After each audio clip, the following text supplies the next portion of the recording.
Kali ini aku mau menjelaskan ini, tapi disclaimer dulu kalau ini aku membaca dan menjelaskan dan menceritakan kepada kalian tentang isi dari buku ini, dan aku ingin menambahkan sedikit tentang rangkuman aku tentang apa itu dalam buku ini. Oke, jangan lupa buat kalian tonton sampai habis ya. Terima kasih. Halo semuanya, balik lagi dengan aku Nurnida.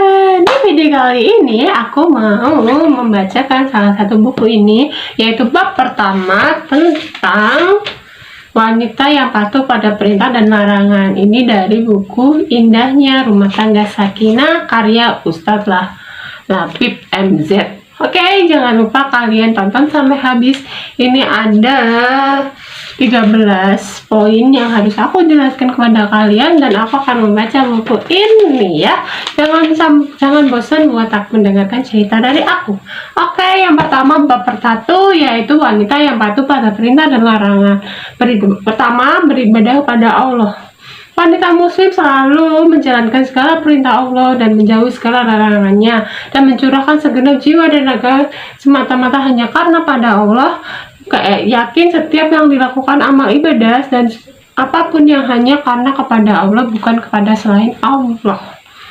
Dan ia tidak akan memilih atau pilih kasih di antara semua ibadah dengan mengerjakan yang ringan-ringan saja, sementara yang berat-berat diabaikan. Ia memiliki kemampuan, yakin, dan tidak lebih dari itu.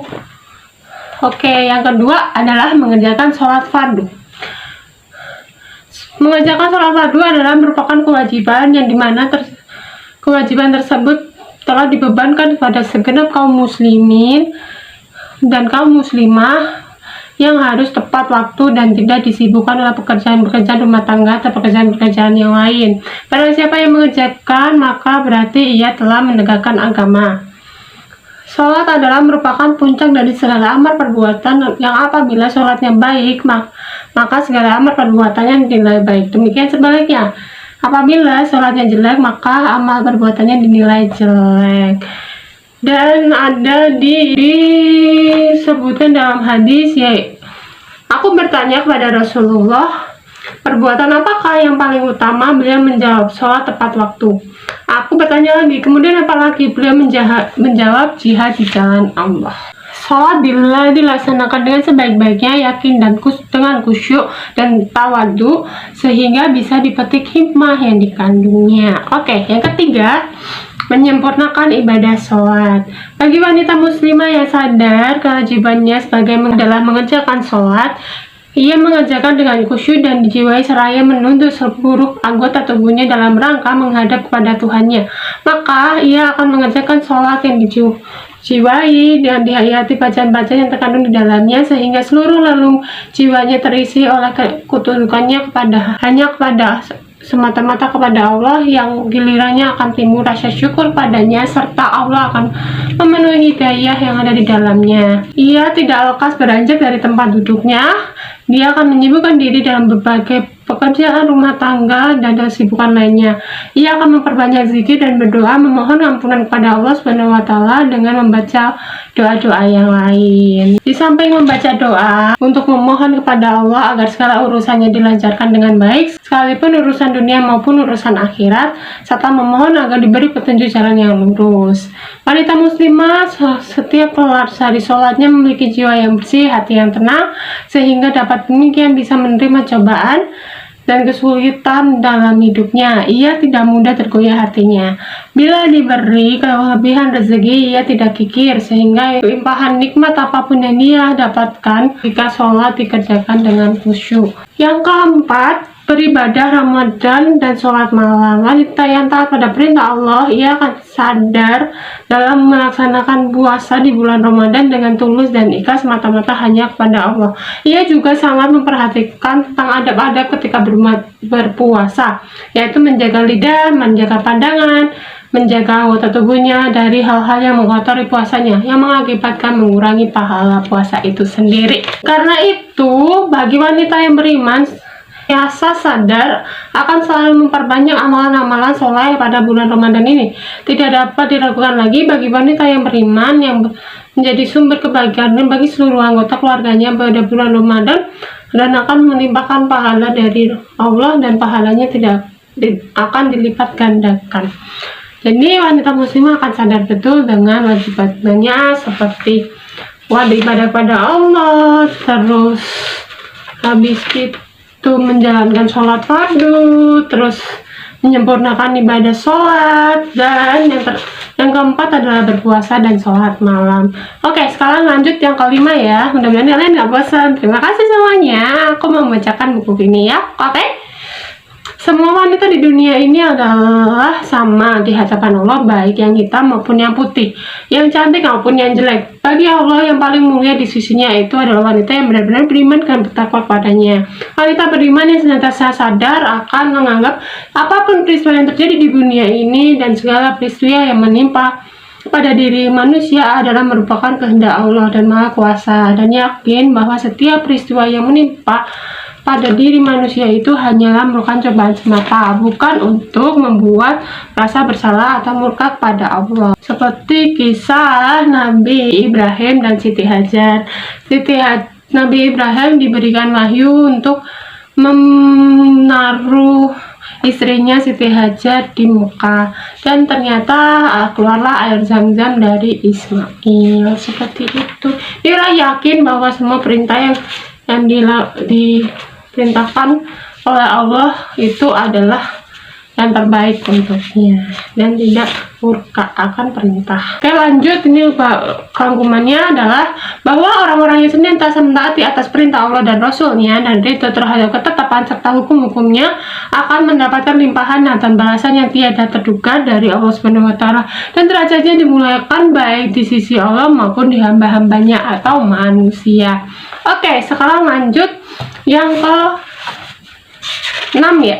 Yang ke-6, senantiasa menaati perintah Allah. Seperti yang tadi aku jelaskan tentang kisah Nabi Ibrahim dan Siti Hajar. Itu rangkumannya yang tadi aku sebutin adalah orang-orang yang senantiasa mentaati perintah Allah dan Rasulnya dan ridho terhadap ketetapan yang serta hukum-hukumnya akan mendapatkan limpahan dan balasan dan tiada terduga dari Allah Subhanahu wa Ta'ala dengan derajat yang dimuliakan baik di sisi Allah maupun di sisi manusia.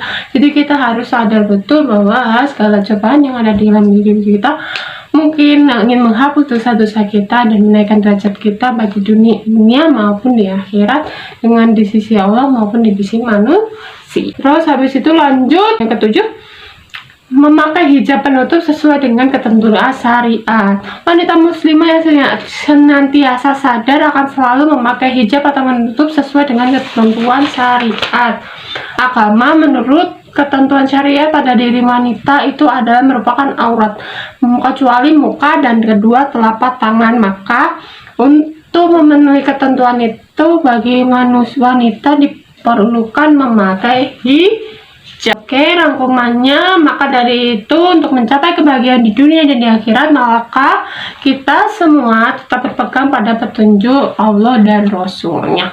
Yang tidak bergaul dengan kaum laki-laki secara bebas. Bagi wanita muslim yang benar-benar beriman dan senantiasa memelihara dan menjaga kehormatan serta hakikat dan martabatnya sebagai seorang wanita muslimah yang sadar juga akan selalu memperhatikan teman yang mana dari sekelilingnya yang pantas untuk dijadikan teman agar tidak salah dalam memilih teman dalam pergaulan. Karena zaman ini banyak teman yang kelihatannya baik tapi di dalamnya menyimpan sejuta kejelekan. Wanita muslimah yang lurus tidak mau bercampur dengan kaum laki-laki dan berusaha sekuat mungkin untuk menghindarinya. Tidak mencari jalan bercampur dengan laki-laki dan juga tidak mendorong orang lain untuk melakukannya. Tentu dia sadar bahwa pergaulan bebas membawa dampak yang kurang baik terhadap kedua belah pihak. Tentang hikmah dan ajaran Islam yang membatasi pergaulan ini dan dijauhi masyarakat muslim tetap berpegang teguh pada ajaran-ajaran Allah dan Rasulnya. Dengan cara inilah mereka bisa menghindari sekaligus menyingkir bahaya yang sangat besar sewaktu-waktu yang dapat mengguncang jiwa. Maka dari itu tetap berpeganglah pada ajaran Allah dan Rasulnya untuk mencapai keselamatan di dunia dan di akhirat. Lanjut yang ke-I, tidak berjabat tangan dengan laki-laki yang bukan mahramnya.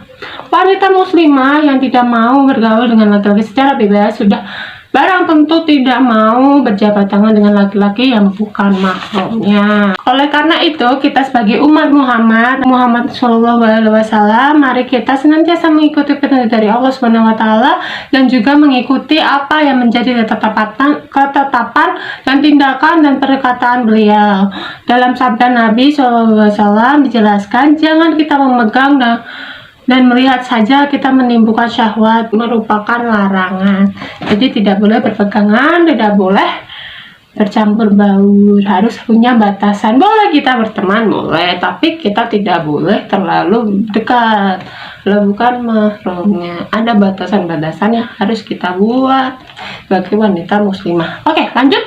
Yang J, tidak berpergian kecuali disertai mahramnya. Wanita muslimah yang sadar dan senantiasa memperhatikan perkataan dari suaminya atau mahramnya, misal apabila suaminya tidak mengizinkan dia pergi, maka lebih baik ia tidak pergi atau mengurangi niat, sebab petunjuk Allah bagi wanita muslimah dalam berpergian kecuali disertai memberatkan atau sesuatu kejadian yang sebelumnya tidak pernah diduga. Bahkan ada kalanya hanya dianai hal-hal yang membahayakan terhadap keselamatannya. Tidak sebaliknya, wanita yang mengalami dan menghadapi sedikit pun hal-hal seperti ini dalam keadaan sendirian tanpa ditemani oleh mahramnya, karena dengan temani mahramnya setidaknya siap membantu dan membawakan barang pembelanjaan atau menyingkirkan suatu waktu dan adanya bahaya mengancamnya. Sebagaimana dari sabda yang melarang wanita untuk berpergian yang berbunyi, tidak diperbolehkan wanita yang beriman kepada Allah dan hari akhir berpergian dengan jarak yang perjalanan 3 malam kecuali dengan mahramnya. Oke, lanjut. Yang K, merasa bertanggung jawab terhadap anggota keluarga. Tugas dan tanggung jawab wanita dalam rumah tangga sangat banyak sekali, maka bukan hanya masak, merawat tubuhnya, melahirkan, akan tetapi juga dituntut untuk membekali dirinya dengan ilmu, karena kewajiban menuntut ilmu bagi wanita dan laki-laki adalah sama, tidak ada batasan. Di era globalisasi ini, wanita juga dituntut menyamakan derajat dengan laki-laki. Buktinya, banyak wanita yang menduduki tumpukan kepemimpinan, misal sebagai direktur perusahaan, kepala sekolah, pemimpin organisasi, dan menjadi menteri dan lain-lainnya. Oleh karena itu, wanita muslimah dituntut untuk menuntut ilmu sebagaimana firman Allah bahwasanya bagi setiap mukmin baik laki-laki maupun wanita wajib menuntut ilmu, karena akan menghasilkan generasi yang baik dan bagus kalau perempuan yang menuntut ilmu setinggi-tingginya. Rangkumannya adalah perasaan untuk bertanggung jawab dan akan mendorong menyelesaikan setiap permasalahan di dalam keluarga dengan kepala yang dingin atau musyawarah tanpa didasari perasaan emosional dengan cara kekerasan, karena setiap permasalahan apabila diselesaikan dengan jalan kekerasan tidak akan membuahkan hasil, malah akan membuat masalah semakin membengkak. Oleh karena itu, agar dapat dalam keluarga diciptakan keharmonisan, harus ada yang saling bertanggung jawab atas satu sama yang lain dan saling mengontrol. Kalau ada masalah dalam rumah tangga, jangan pakai kekerasan, pakai dengan kepala yang dingin, diomongin baik-baik, dimusyawarahkan kedua belah pihak, karena dua kepala dijadikan satu rumah itu pasti ada banget cobaannya, dan itu harus diredam dengan tidak terlalu emosian. Menegakkan amar ma'ruf nahi mungkar. Wanita muslimah yang sadar akan ajaran Allah dan Rasulnya tidak akan meninggalkan dan diam bila melihat kemungkaran yang terjadi. Karena itu, manusia adalah makhluk sosial, maka manusia tidak dapat hidup sendirian tanpa bantuan orang lain, dan orang itu adalah sebagai penolong terhadap sebagian yang lain. Jadi kita harus saling tolong menolong. Berdasarkan surat An-Nisa ayat 20, dan cerita tersebut tidak kalah bertanggung jawab.